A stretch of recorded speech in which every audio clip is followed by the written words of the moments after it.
यह कहानी है एक अमीर आदमी की जिसका अपना एक खुद का राजपाट था।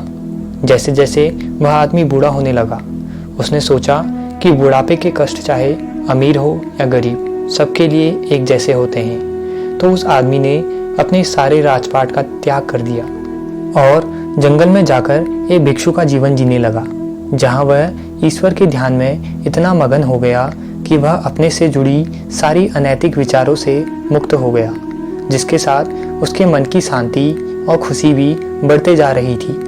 भिक्षु जैसे जैसे बूढ़ा हो रहा था, उसके कई भिक्षु साथी भी जुड़ते जा रहे थे। उन सब में एक बूढ़ा भिक्षु ही था जिसके मुंह में हमेशा मुस्कान रहती थी। अन्य भिक्षु उसके इस खुशी का राज समझ नहीं पा रहे थे, पर उसके मास्टर उसकी खुशी का राज अच्छी से जानते थे। अन्य भिक्षुओं ने जब उसकी इस खुशी का राज पूछा तो बूढ़ा भिक्षु बोला, अगर मैं तुम्हें बताता भी हूँ तो तुम लोग विश्वास नहीं करोगे और तुम सोचोगे मैं झूठ बोल रहा हूँ, जो मेरे मास्टर का अपमान होगा। एक साल बाद बरसात के समय में सभी भिक्षु अपने मास्टर के साथ एक शहर में जाते हैं, जहाँ राजा उनका स्वागत करता है और उन्हें अपने महल में आश्रय देता है। राजा एक अच्छा आदमी था, वह हमेशा अपने राज्य के प्रति जिम्मेदारियों से घिरा रहता था, जिस कारण राजा को हमेशा राज्य की चिंता रहती थी।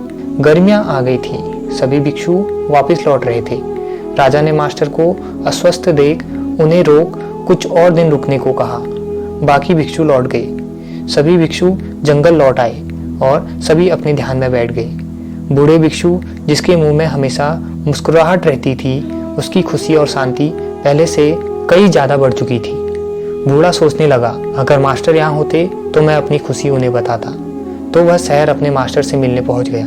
जब मास्टर आए तो बूढ़ा बोला, क्या आनंद है, वाह क्या आनंद है। तभी राजा आते हैं और भिक्षु को देख उसकी इज्जत करते हैं, पर भिक्षु बस बोलता है, क्या आनंद है, वाह क्या आनंद है, जिसे राजा अपना अपमान समझते हैं और सोचते हैं मैं इतना व्यस्त होके इस भिक्षु को समय दे रहा हूँ और यह तो मेरा अनादर कर रहा है।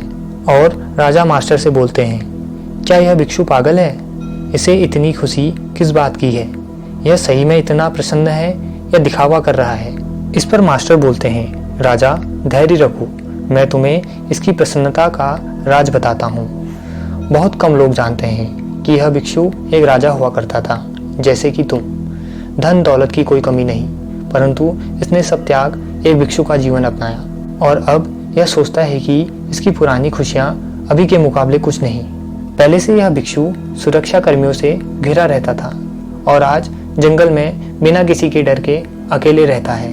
ना ही अब उसे किसी व्यक्ति की चिंता, ना ही अपनी संपत्ति की चिंता, जो कि वह कब के पीछे छोड़ चुका है। और अब वह अपने अंतर मन की शांति को इस सीमा तक बढ़ा चुका है कि उसकी खुशी का कोई अंत ही नहीं है और जिसे वह मुझे बताए बिना रह नहीं पा रहा है।